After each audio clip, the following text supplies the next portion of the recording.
Sharif sir ನಮಸ್ತೆ. ಹಾ, ನಮಸ್ಕಾರ ಕಿರಣ್, ಹೇಳಿ. ಇವತ್ತು ನಮ್ಮ ಅರಣ್ಯ ಇಲಾಖೆಯಿಂದ ಒಂದು ಅದ್ಭುತವಾದ ಕಾರ್ಯಾಚರಣೆ ಮಾಡಿದ್ದಾರೆ. ಮಳ್ಳವಳ್ಳಿ ಜಲಪಾತದಲ್ಲಿ ಬಿದ್ದಿರೋ ಆನೆನ ಎತ್ತಿ ಇಡೀ ವರ್ಲ್ಡ್ ಅಲ್ಲಿ ಯಾರು ಮಾಡಕ್ಕಾಗ್ದಿರೋ ಸಾಧನೆ ಮಾಡಿದ್ದಾರೆ. ಹೌದು. ಏನ್ ಅನ್ಸುತ್ತೆ ನಿಮ್ಗೆ ಅದ್ರ ಬಗ್ಗೆ, ನಮ್ಮ ಅರಣ್ಯ ಇಲಾಖೆ ಬಗ್ಗೆ? ನೋಡಿ, ಅರಣ್ಯ ಇಲಾಖೆಯವರು ಮನಸ್ಸು ತೊಟ್ರೆ, ಇಲಾಖೆ ಮನ್ಸ್ ಮಾಡಿದ್ರೆ ಏನ್ ಬೇಕಾದ್ರೂ ಮಾಡ್ಬೋದು. ನನ್ನ ಅನಿಸಿಕೆ ಯಾವ್ದು ಮಾಡಕ್ ಆಗಲ್ಲ ಅನ್ನೋದು ಅದು ಸುಮ್ನೆ ಹೇಳ್ಬೇಕಷ್ಟೇ. ಅದು ಅದು ಇದು ಏನಿದೆ, ಒಂದು ಅದಕ್ಕೊಂದು ರೀಸನ್ ಕೊಡೋದೇನಿದೆ ಅದಿದೆಯಲ್ಲ, ಅದು ಸುಮ್ನೆ. ಅದು ಯಾಕಂತ ಹೇಳಿದ್ರೆ, ಈಗ ನೋಡಿ, ಮೊನ್ನೆ ದಿವ್ಸ ಭಾನುವಾರ ಇರ್ಬೋದಲ್ವಾ, ಅದು ಕೆನಾಲ್ ಅಲ್ಲಿ ಮಳವಳ್ಳಿ ಇದ್ರಲ್ಲಿ ಬಿದ್ದಿದ್ದು ಆನೆ. ಹೌದೌದು. ಹೌದು. ನೀರ್ ಕುಡಿಯಕ್ ಹೋಗಿ ಅಲ್ಲಿ ಬಿದ್ದಿದ್ದು. ಆವಾಗಿಂದ ಇಲಾಖೆಯವರು ಫಾಲೋಅಪ್ ಅಲ್ಲಿ ಇದ್ದಾರೆ. ಅದಕ್ಕೆ ಅದ್ರ ಹಿಂಬಾಲಿಸ್ತಾನೆ ಇದ್ದಾರೆ. ಅದಕ್ಕೆ ಅದ್ ಏನೇನ್ ಮಾಡ್ಬೇಕು, ಯಾವ ರೀತಿ ಅದನ್ನ ಅಲ್ಲಿಂದ ಎತ್ಬೇಕು ಅಂತ ಹೇಳ್ಬಿಟ್ಟು ಎಲ್ಲಾ ಪ್ಲಾನಿಂಗ್ ಮಾಡ್ತಾ ಇದ್ದಾರೆ. ಅಂತದ್ರಲ್ಲಿ ಇವತ್ತು ಎಲ್ಲಾ ಪ್ಲಾನಿಂಗ್ ಆದ ನಂತರ ಇವತ್ತೇನ್ ಮಾಡಿದ್ರು, ಅದ್ ಯಾವ್ದೇ ಆಗದೆ ನಂತರ ಈಸಿಯಾಗಿ ಅದನ್ನ ಮೇಲೆತ್ತುವಂತ ಕೆಲಸ ಮಾಡಿದ್ರು, ಸೇಫ್ ಮಾಡಿದ್ರು. ಅದೇ ರೀತಿ ನಮ್ಮ ಕರ್ನಾಟಕದ ಅರಣ್ಯ ಇಲಾಖೆ ಒಳಗಡೆ ಆ ತರ ಕೆಲಸ ಮಾಡೋರು ತುಂಬಾ ಜನ ಆಫೀಸರ್ಗಳಿದ್ದಾರೆ. ಯಾರಿಗೂ ಆಗಲ್ಲ ಅಂತ ಏನೂ ಇಲ್ಲ.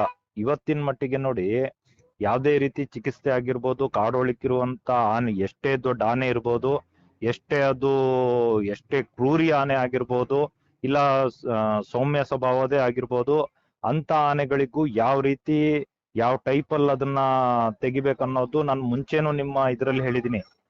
Retired ಆಫೀಸರ್ಗಳಿದ್ದಾರೆ, ಅನುಭವಸ್ಥ ಡಾಕ್ಟರ್ಗಳಿದ್ದಾರೆ, ಅನುಭವಸ್ಥ ಇಲಾಖೆಯಲ್ಲಿರುವಂತ IAS ಆಫೀಸರ್ಗಳಿದ್ದಾರೆ. ಅಂತವ್ರೆಲ್ಲ ಇವತ್ತು ಯಾಕೆ ಸುಮ್ನಿದ್ದಾರೆ ಈ ಭೀಮನ್ ಮಾತಲ್ಲಿ ಅನ್ನೋದು ಒಂದು ನನ್ಗೆ ಪ್ರಶ್ನೆ ಕಾಡ್ತಾ ಇದೆ ಈಗ. ಯಾಕಂತ ಹೇಳಿದ್ರೆ, ಯಾವ್ದಿಕ್ಕೂ ಅಷ್ಟೇ ರೀಸನ್ ಕೊಡೋದು ಬೇಗ ಕೊಟ್ಬಿಡ್ಬೋದು. ಮಾಡುವಂತ ಕೆಲ್ಸ ಇದೆಯಲ್ಲ, ಅದು ನಮ್ ಇಲಾಖೆ ಒಳಗಡೆ ಮಾಡುವಂತ ಇದ್ದಿರೋ ಆಫೀಸರ್ಗಳು ಇದ್ದಾರೆ.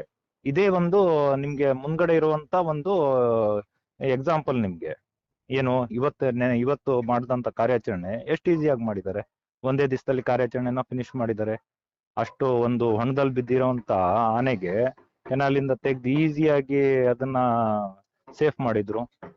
ಆತರ ಈಗ ನಮ್ಮ ಮುಂದೆ ಇರುವಂತ ಪ್ರಶ್ನೆ, ನಮ್ ಭೀಮಂದೆ ಇವತ್ತು ನಮ್ ಜಿಲ್ಲೆ ಒಳಗಡೆ ಕಾಡ್ ಪ್ರಾಣಿ ಅಲ್ಲಿ ಸೇಫ್ ಮಾಡಿದ್ರು, ಇದಕ್ಕೆ ಯಾಕೆ ಸೇಫ್ ಮಾಡ್ತಾ ಇಲ್ಲ, ಇದಕ್ಕೆ ಏನ್ ಆಗಿದೆ ಅಂತ ಯಾಕೆ ನೋಡ್ತಾ ಇಲ್ಲ ಅನ್ನೋದು ಒಂದು ನಮ್ ಪ್ರಶ್ನೆ. ನಮ್ಮ ಹಾಸನ ಜಿಲ್ಲೆಯ ಅಧಿಕಾರಿಗಳ ಮೇಲೆ ಒಂದ್ ಪ್ರಶ್ನೆ ಹುಟ್ಟುತ್ತಾ ಇದೆ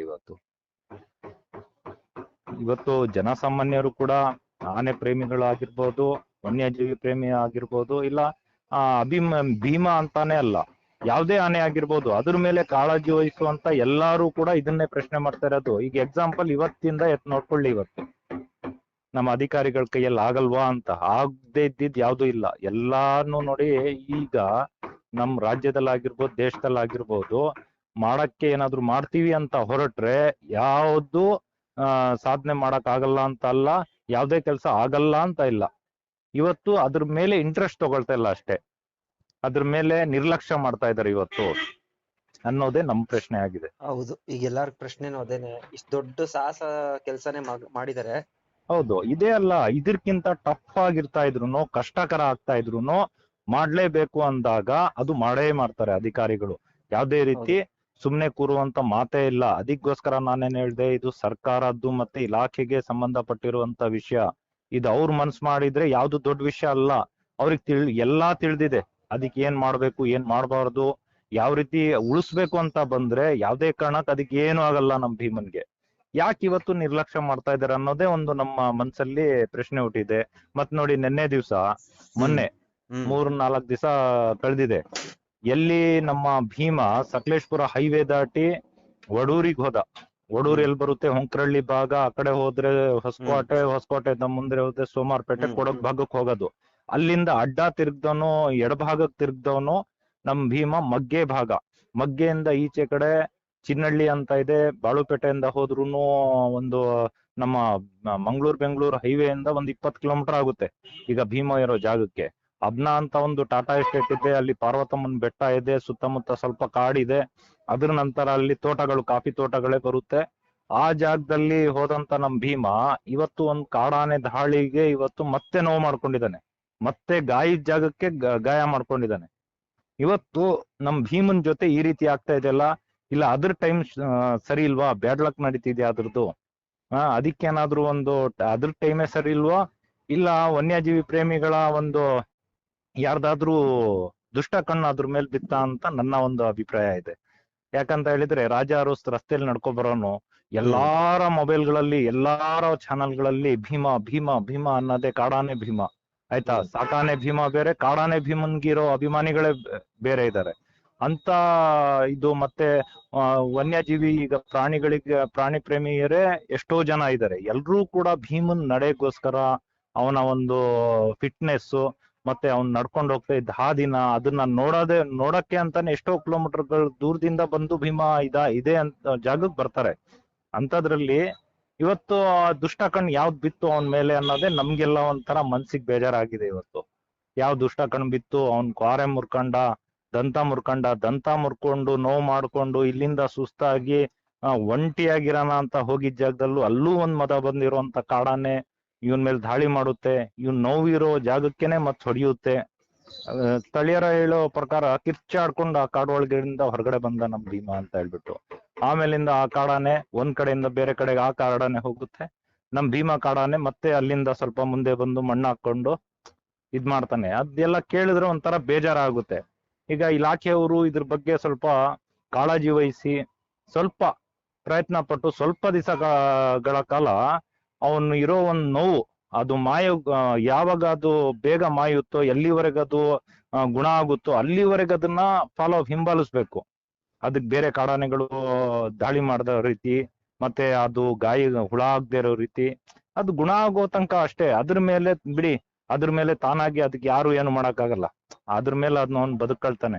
ಅಂತದ್ರಲ್ಲಿ ಅದೇ ಅಂತಲ್ಲ, ಯಾವ್ದೇ ಪ್ರಾಣಿ ಆದ್ರೆ ಕಣ್ಮುಂದೆ ಆದಾಗ ಅದನ್ನ ನಾವು ಮಾಡುವಂತ ಕೆಲ್ಸ ನಮ್ ಮನ್ಸಿಗೆ ನೋಡ್ಕೊಂಡು ನಾವು ಮಾಡ್ಬೇಕು. ಯಾಕಂದ್ರೆ ನಾನು ಅದೇ ಇಲಾಖೆಯಲ್ಲಿ ಇರ್ತಾ ಇದ್ರೆ ಯಾವ್ದೇ ಪ್ರಾಣಿ ಅಂತ ಸಂಕಷ್ಟದಲ್ಲಿದ್ದಾಗ ನಾನು ಅದನ್ನ ಸೇವ್ ಮಾಡ್ತಾ ಇದ್ದೆ. ಈಗ ಕೆನಾಲ್ ಅಲ್ಲಿ ಬಿದ್ದಿದ್ದ ಆನೆ ಯಾವ್ದು, ಭೀಮಾನ ಅಲ್ಲ. ಎಷ್ಟೋ ಜನ ಅದಕ್ಕೆ ಸೇವ್ ಮಾಡಿ ಅಂತ ಹೇಳ್ಬಿಟ್ಟು ವಿಡಿಯೋಗಳನ್ನ ಹಾಕಿ ಇದ್ ಮಾಡಿದ್ರು 3-4 ದಿವಸದಿಂದ.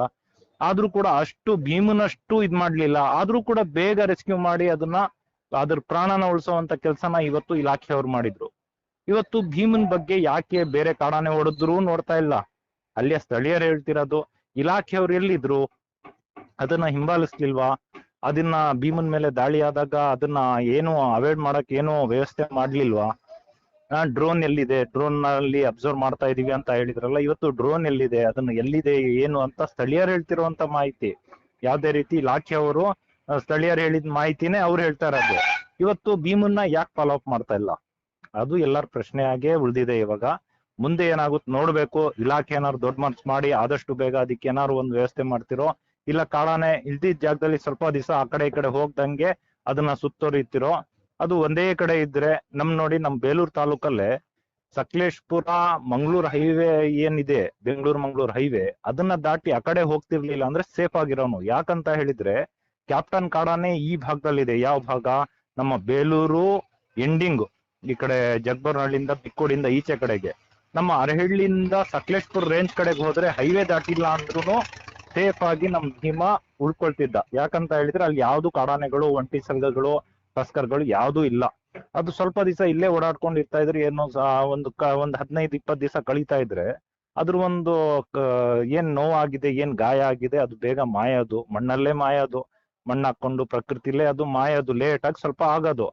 ಇದು ಏನಿದೆ ಗೌರ್ಮೆಂಟ್ ಮೆಡಿಸಿನ್ ಏನಿದೆಯೋ, ಅನುಭವಸ್ಥ ಡಾಕ್ಟರ್ ಏನಿದಾರೋ ಅವ್ರ ಟ್ರೀಟ್ಮೆಂಟ್ ಇಂದ ಭೀಮಾ ಬೇಗ ಗುಣ ಆಗೋನು ಅನ್ನೋದೇ ನಮ್ ಪ್ರಶ್ನೆ ಅಷ್ಟೇ. ಟ್ರೀಟ್ಮೆಂಟ್ ಇಂದ ಬೇಗ ಗುಣ ಆಗ್ತಾರೆ. ಈಗ ನ್ಯಾಚುರಲ್ ಆಗಿ ಏನ್ ಪ್ರಕೃತಿಲಿ ಗುಣ ಆಗುತ್ತೋ ಅದು ಏನಾಗುತ್ತೆ ಅಂತ ಹೇಳಿದ್ರೆ ತುಂಬಾ ಲೇಟು, ಹಂತವಾಗಿ ಅದು ಮಾಯ್ತಾ ಬರ್ಬೇಕು. ಸ್ಲೋ ಆಗಿ ಅದು ಮಾಯುತ್ತೆ, ಗುಣ ಆಗುತ್ತೆ. ಆದ್ರೆ ನಮ್ಮ ಈ ಮೆಡಿಸಿನ್ ಅಲ್ಲಿ ಏನಾಗುತ್ತೆ ಅಂತ ಹೇಳಿದ್ರೆ ಆದಷ್ಟು ಬೇಗ ಕ್ಯೂರ್ ಆಗ್ತಾನೆ ಅನ್ನೋದು ಒಂದು ಎಲ್ಲರ ಪ್ರಶ್ನೆ. ಮತ್ತೆ ನಮ್ದೆಲ್ಲ ಒಂದು ಅಭಿಪ್ರಾಯನೂ ಆ ರೀತಿ ಇತ್ತು. ಯಾಕಂದ್ರೆ ಇಲಾಖೆಯವ್ರ ಮುಂದೆ ಬಂದು ಬೇಗ ಮಾಡ್ಲಿ ಅಂತದ್ದು. ಈಗ ನೋಡಿ ಆ ಘಟನೆ ಬೇರೆ ಆಗಿದೆ. ಅದ್ರ ಬಗ್ಗೆ ಸ್ವಲ್ಪ ಕಾಳಜಿ ವಹಿಸ್ಲಿ ಅಂತ ನನ್ನ ಒಂದು ಅಭಿಪ್ರಾಯ ಇದೆ. ಆದ್ರೆ ಈಗ ಸುಮಾರು ಮೀಡಿಯಾದಲ್ಲಿ ಅರ್ಜುನಂಗ್ ಹೊಡೆದಿದ್ದಾನೆ ಹೊಡೆದಿರೋದು ಅಂತಾರೆ. ಹಾಗೆ ಇನ್ನೊಂದ್ ಚಾನಲ್ ಅಲ್ಲಿ 18 ವರ್ಷದಿಂದ 20 ವರ್ಷದ ಆನೆ ಅಂತಾರೆ. ಇದೆ ಸರಿ ಇದೆ. ಏಜ್ ಬಗ್ಗೆ ಏನೋ ಅತಿ ಹೆಚ್ಚು ಏಜ್ ಆದ ಆನೆ ಅಲ್ಲ ಅದು. ವಿಡಿಯೋದಲ್ಲಿ ನಾವು ಗಮನಿಸ್ತಿರೋದು ಅರ್ಜುನನ್ನ ಹೊಡೆದಿರುವಂತ ಆನೆ ಅಷ್ಟೇ ಕ್ವಾರೆಗಳಿದಾವೆ, ಅಷ್ಟೇ ಹೈಟ್ ಅಲ್ಲಿದೆ. ಮತ್ತೆ ಇನ್ನೂ ಅರ್ಜುನನ್ನ ಹೊಡೆದಂತ ಆನೆ ಏನಿತ್ತು ಅದರ ಬುಲ್ಡೆ ಇನ್ನೂ ದಪ್ಪ ಇತ್ತು. ಒಂಥರ ಕಿವಿಗಳು ಅದ್ರದ್ದು ಬುಲ್ಡೆ ಒಂಥರ ಕರಡಿ ಮುಕ್ತಂಗೆ ಇತ್ತು. ಸ್ವಲ್ಪ ಇದ್ದಿತ್ತು. ಆದ್ರೆ ಇದು ಸ್ವಲ್ಪ ಹೈಟ್ ಇದೆ, ಹೈಟ್ ಕಾಣ್ತಾ ಇದೆ ಈ ಆನೆ. ಮತ್ತೆ ಏನಂತ ಹೇಳಿದ್ರೆ ಅರ್ಜುನನ ಕೊಂದಂತಹ ಆನೆ, ನಮ್ಮ ವೀರಮರಣ ಹೊಂದಂತ ನಮ್ಮ ಅರ್ಜುನ ಇವತ್ತು ಫೇಸ್ ಮಾಡಿ ಆ ಕಾಡೊಳಕ್ಕೆ ಗುದ್ದಾಡಿ ಅವನ ಜೊತೆ ಮರಣ ಹೊಂದಿದ್ದು, ಅಷ್ಟ್ರ ಮಟ್ಟಿಗೆ ಅದು ಅವತ್ತು ಅರ್ಜುನನ ಬಿಡ್ಲಿಲ್ಲ ಮದ ಬಂದ ಸಮಯದಲ್ಲಿ. ಇವತ್ತು ಕಾಡಾನೆ ಭೀಮನನ್ನು ಬಿಡ್ತಾ ಇರ್ಲಿಲ್ಲ ಆ ಆನೆ ಆಗಿದಿದ್ರೆ. ನನ್ನ ಒಂದು ಅನಿಸಿಕೆ ಇದು. ಬೇರೆಯವ್ರದ್ದು ಕಣ್ಣಿಂದ ಅಲ್ಲಿ ನೋಡ್ದವ್ರು ಸ್ಥಳೀಯರ ಮಾಹಿತಿ ಪ್ರಕಾರ ಅವ್ರು ಹೇಳ್ತಿರೋದು ಅರ್ಜುನನ ಕೊಂದಂತ ಆನೆ ಅಂತ. ಸ್ವಲ್ಪ ಆನೆ ಪ್ರೇಮಿಗಳು ಆಗಿರ್ಬೋದು, ಸ್ವಲ್ಪ ಜನ ಅಲ್ಲಿ ಇದ್ದವರು ಆಗಿರ್ಬೋದು. ಆದ್ರೆ ಅರ್ಜುನನ ಕೊಂದಂತ ಆನೆಯ ಎಡಬದಿ ಕ್ವಾರೆಯಲ್ಲಿ ಒಂದು ಗೀಟ್ ಇದೆ. ಗೀಟ್ ಅಂದ್ರೆ ಈ ಕ್ವಾರೆ ಏನು ಸೀಳಿದ್ರೆ ಹೆಂಗ್ ಮಾರ್ಕ್ ಬೀಳುತ್ತೋ ಆ ರೀತಿ ಮಾರ್ಕ್ ಇದೆ.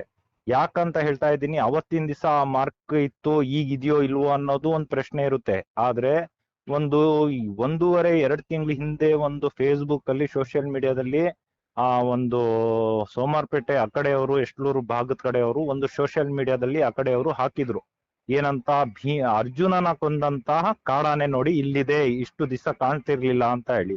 ಅದು ರಸ್ತೆ ಬದಿಗೆ ಬರುತ್ತೆ, ಮತ್ತೆ ಕಾಡೊಳಿಕ್ಕೆ ಓಡೋಗುತ್ತೆ ಬೆರೆಸ್ಕೊಂಬರೋ ರೀತಿ ಬಂದು. ಆಗ ಅವನ್ ಕ್ವಾರೆ, ಎಡಬದಿ ಕ್ವಾರೆ ಕ್ಲೀನ್ ಆಗಿ ಹಿಡ್ದಿದ್ದಾರೆ ಅವರು. ಕ್ಯಾಮ್ರಾ ದೃಶ್ಯಾವಳಿಲಿ ಕ್ಲಿಯರ್ ಆಗಿ ಹಿಡ್ದಿದ್ದಾರೆ. ಅದು ಮಾರ್ಕ್ ಇದೆ. ಅದು ಆನೆ ಇನ್ನೂ ಸಖತ್ತಾಗಿದೆ ಈಗ. ಅಂತ ಒಂದು ಆನೆ ಈಗ ಇಲ್ಲಿ ಬಂದು ಭೀಮನ್ ಮೇಲೆ ದಾಳಿ ಮಾಡಿರೋ ಅನ್ನಕ್ಕೆ ಅದೊಂದು ಸಾಕ್ಷಿ ಇದೆ. ಆ ಸಾಕ್ಷಿಲಿ ಕನ್ಫರ್ಮ್ ಮಾಡ್ಬೇಕು, ಏನು ಕ್ವಾರೆಯಲ್ಲಿ ಎಡದೆ ಕಡೆ ಆ ಕ್ವಾರೆಲ್ ಗೀಟ್ ಇರೋದನ್ನ ನೋಡ್ಬಿಟ್ಟು ಗುರ್ತು ಹಿಡಿಬೇಕಾಗುತ್ತೆ. ಯಾಕಂದ್ರೆ ಸುಮ್ನೆ ಹೇಳೋಂಗಿಲ್ಲ. ಯಾಕಂದ್ರೆ ಅರ್ಜುನನ್ ಕೊಂದಂತ ಕಾಡಾನೆ ತುಂಬಾ ಕ್ರೂರಿ ಇದೆ ಅದು. ಯಾಕಂದ್ರೆ ಅವತ್ತು 2-3 ಸತಿ ಬಂದು ಅರ್ಜುನನ್ ಮೇಲೆ ದಾಳಿ ಮಾಡುತ್ತೆ ಅದು ಬಿಟ್ಟು ಹೋಗಿ. ಆದ್ರೆ ಈ ಕಾಡಾನೆ ಆ ರೀತಿ ಮಾಡಿಲ್ಲ. ಭೀಮ ಸ್ವಲ್ಪ ನೋವಾಗಿ ಕಿರ್ಚ್ಕೊಂಡು ಓಡಿದ್ಮೇಲೆ ಅದನ್ನ ಹಿಂಬಾಲಿಸ್ಲಿಲ್ಲ. ಅದಾಗಿ ಅದು ಬೇರೆ ದಾರಿ ಹಿಡ್ದಿದೆ. ಈ ಆನೆ ನಮ್ಮ ಭೀಮನು ಕೂಡ ಬೇರೆ ದಾರಿ ಹಿಡ್ದಿದ್ದಾನೆ ಅಂತ ಅಲ್ಲಿಯ ಸ್ಥಳೀಯರು ಹೇಳ್ತಾರೆ. ಆ ರೀತಿ ಇದೆ. ಯಾಕಂದ್ರೆ ಆ ಆನೆ ಆಗ್ತಾ ಇದ್ರೆ ನಮ್ ಭೀಮ್ನನ್ನ ಉಳಿಸ್ತಿರ್ಲಿಲ್ಲ. ಫೈಟಿಂಗ್ ಬಿದ್ದು ಸಿಕ್ಕಾಬಟ್ಟೆ ಭೀಮನ್ ಮೇಲೆ ದಾಳಿ ಮಾಡಿರೋನು. ಹಂಗಾಗಿ ನಾನು ಇಷ್ಟ ಹೇಳಕ್ ಇಷ್ಟಪಡ್ತೀನಿ. ಯಾಕಂತ ಹೇಳಿದ್ರೆ ಮುಂದಿನ ದಿನಗಳಲ್ಲಿ, ನಾಳೆ ನಾಡ್ದಾಗಿರ್ಬೋದು, ನಮ್ ಭೀಮ ಎಲ್ಲಿದ್ದಾನೆ ನೋಡ್ಬಿಟ್ಟು ಅಲ್ಲಿಯರ ಸ್ಥಳೀಯರ ಒಂದು ಮಾತು ಕೂಡ ಕೇಳಿ ಅದನ್ನ ಆ ಆನೆ ಎಲ್ಲಿದೆ ಈಗ ಅಂತ ಹೇಳ್ಬಿಟ್ಟು ಇಲಾಖೆಯವ್ರ ಕೆಲವು ಕೂಡ ಮಾಹಿತಿ ತಗೊಳ್ತೀನಿ. ನೋಡೋಣ ಅದೇನಾ ಇಲ್ಲ ಬೇರೆ. ಅದೇ ಆಗಿದ್ರೆ ಅದನ್ನ ಕಾರ್ಯಾಚರಣೆ ಮಾಡಿ ತಗೊಂಡೋಗೋದು ಒಳ್ಳೇದಿದೆ ಅಂತ ನನ್ನ ಅನಿಸಿಕೆ ಇದೆ. ಅಂದ್ರೆ ಅಲ್ಲಿಂದ ಬಾಗನ್ ಜಗನಕ್ಕೆ ಅರ್ಜುನ್ ಕೊಂದಂತ ಆನೆನ ಕಾರ್ಯಾಚರಣೆ ಮಾಡ್ಬೇಕು. ಯಾಕಂತ ಹೇಳಿದ್ರೆ ನಮ್ಗೆ ಒಂದು ರೋಷಾನು ಇದೆ ಮನ್ಸೊಳಗೆ. ಯಾವ್ದು ಅರ್ಜುನನ ಕೊಂದಿದ್ಯೋ ಆನೆ, ಆ ಆನೆನ ಬಿಡೋ ಮಾತೇ ಇಲ್ಲ. ಇಲಾಖೆಯವ್ರು ಬಿಟ್ರು, ನಮ್ ಈ ಪಬ್ಲಿಕ್ ಏನಿದೆ, ವನ್ಯಜೀವಿ ಪ್ರೇಮಿಗಳದ್ದು ಏನಿದೆ, ಅರ್ಜುನನ ಕೊಂದಂತಹ ಆನೆನ ಪಳಗಿಸಿ ಅದರಲ್ಲೇ ಅಂಬಾರಿ ಹೊರಿಸ್ಬೇಕು ಅನ್ನೋದು ಒಂದು ಎಲ್ಲಾ ಜನಗಳ ಒಂದು ಮಾತು ಕೂಡ ಇದೆ. ನಮ್ಮ ಇಲಾಖೆಯವರು ಅದನ್ನ ಮಾಡ್ತಾರೆ ಅನ್ನೋ ಒಂದು ಭರವಸೆನೂ ನಮ್ಗಿದೆ. ಇದಕ್ಕೆ ಸರ್ಕಾರನ ಮುಂದೆ ಬಂದು ಆ ಆನೆನ ಹಿಡಿಲೇಬೇಕು, ಅಂತ ಆನೆನ ಪಳಗಿಸಿ ಅದ್ರ ಜೊತೆ ಕೆಲಸ ತಗೋಬೇಕು ಅಂತ ನಾನು ಹೇಳಕ್ ಇಷ್ಟಪಡ್ತೀನಿ ನಿಮ್ ಮಾಧ್ಯಮದ ಮುಖಾಂತರ. ಆದ್ರೆ ಕೆಲವರು ಹೇಳ್ತಾರೆ, ನಾನು ಮಾತಾಡ್ದಿರೋ ಪ್ರಕಾರ ಅಧಿಕಾರಿ ಹತ್ರ, ಅವರು ಅದು ಕ್ರಾಪ್ ರೈಡ್ ಮಾಡಿಲ್ಲ, ಯಾವ್ದು ಜನಕ್ ಸಾಯಿಸಿಲ್ಲ, ಹೆಂಗ್ ಕ್ಯಾಪ್ಚರ್ ಮಾಡೋದು, ಅದು ಆತರ ಬರಲ್ಲ ಅಂತ ಹೇಳ್ತಾರಲ್ಲ. ಜನಕ್ ಸಾಯಿಸೋ ಪ್ರಶ್ನೆನೇ ಬರಲ್ಲ. ಅದು ನಮ್ಮ ಅರ್ಜುನನ ಕೊಂದಂತಹ ಆನೆ. ಈಗ ನೋಡಿ, ನಮ್ಮ ಅರ್ಜುನ ನಮ್ಮ ದಸರಾದಲ್ಲಿ ಪಾಲ್ಗೊಂಡು ಅಷ್ಟೆಲ್ಲಾ ಇದ್ ಮಾಡಿ ಒಂದು ಪುಂಡಾನೆಗಳನ್ನ ಸೆರೆ ಹಿಡಿಯಕ್ ಹೋದಾಗ ಸಮಯದಲ್ಲಿ ಅವತ್ತು ಆ ಆನೆ ಬಂದು ನಮ್ಮ ಅರ್ಜುನನ್ ಮೇಲೆ ದಾಳಿ ಮಾಡಿರುವಂತದ್ದು. ಇವತ್ತು ಆ ಆನೆ ಈ ಜನಗಳ ಮೇಲೆ ಸಾಯಿಸಿಲ್ಲ ಅಂದ್ರೆ ನಮ್ಮ ಅಷ್ಟು ದೊಡ್ಡ ಜೀವ ನಮ್ಮ ಅರ್ಜುನನೇ ಕೊಂದಂತಹ ಆನೆ. ಅದು ನರಹಂತಕ ಆನೆ.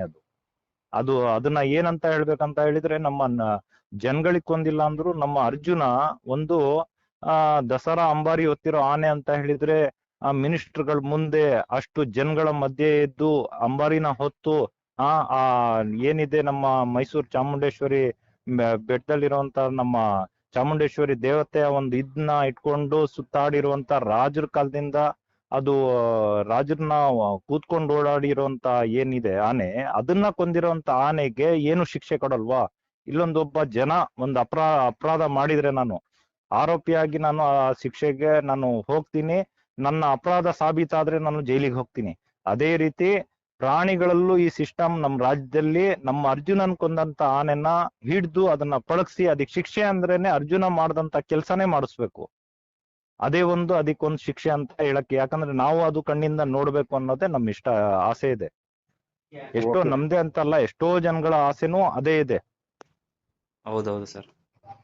ಅಂದ್ರೆ ಇನ್ನೊಂದ್ ಸ್ವಲ್ಪ ದಿನದಲ್ಲಿ ಬೇಗ ಮೆಡಿಸಿನ್ ಕೊಟ್ರೆ ಒಳ್ಳೇದು ನಮ್ ಭೀಮಂಗೆ.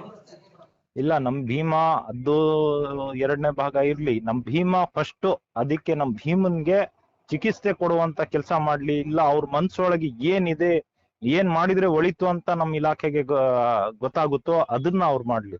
ನಾವೇನು ಜಾಸ್ತಿ ಹೇಳ್ಬೇಕಂತ ಇಲಾಖೆ ಮೇಲೆ ದೂರ್ಬೇಕಂತಾನು ಏನಿಲ್ಲ. ಅದನ್ನ ಸ್ವಲ್ಪ ದಿವಸ ಫಾಲೋ ಅಪ್ ಮಾಡಿ ಹಿಂಬಾಲಿಸಿ ಅದು ಗುಣ ಮಾಡೋ ತನಕ ಅದ್ರ ಮೇಲೆ ಅದ್ರ ಪಾಡಿಗೆ ಬಿಟ್ಬಿಡಿ, ನಾವೇನು ಅಡ್ಡಿ ಬರಲ್ಲ. ಅದಕ್ ಬೇಕಾಗುವಂತ ಮೆಡಿಸಿನ್ ಏನಿದೆ, ಅದಕ್ ಬೇಕಾಗುವಂತ ನೋವಿಗೆ ಮತ್ತೆ ಹುಳ ಆಗ್ದಲೇ ಇರೋ ರೀತಿ, ಅದಕ್ ಜೀವಕ್ಕೆ ಅಪಾಯ ಆಗದೆ ಇರೋ ರೀತಿ ಅದನ್ನ ಸ್ವಲ್ಪ ನೋಡ್ಕೊಳ್ಳಿ ಅನ್ನೋದೇ ಒಂದು ನಮ್ಮ ಮನ್ಸೊಳಗಿರುವಂತ ಕಾಳಜಿ. ಯಾಕಂತ ಹೇಳಿದ್ರೆ ಅದು ಒಂದು ಕಾಡಾನೆ ಅಂತ ಹೇಳ್ತಾರೆ, ಮಾಮೂಲಿ ಒಂದು ಕಾಡಾನೆ ಅಂತ. ಆದ್ರೆ ಇವತ್ತು ಕಾಡಾನೆ ಆಗಿನೇ ಅದು ಎಷ್ಟೋ ಅಭಿಮಾನಿಗಳನ್ನ ಹೊಂದಿರುವಂತ ಆನೆ ಇದೆ. ಅದಕ್ಕೂ ಒಂದು ಕಾಳಜಿ ವಹಿಸಿ ಅದಕ್ಕೊಂದು ಚಿಕಿತ್ಸೆಗೆ ವ್ಯವಸ್ಥೆ ಮಾಡಲಿ ಅಂತ ನಾನು ಇಲಾಖೆಗೆ ಮತ್ತೆ ಸರ್ಕಾರಕ್ಕೆ ಮನವಿ ಮಾಡ್ತೀನಿ. Okay okay sir, thank you.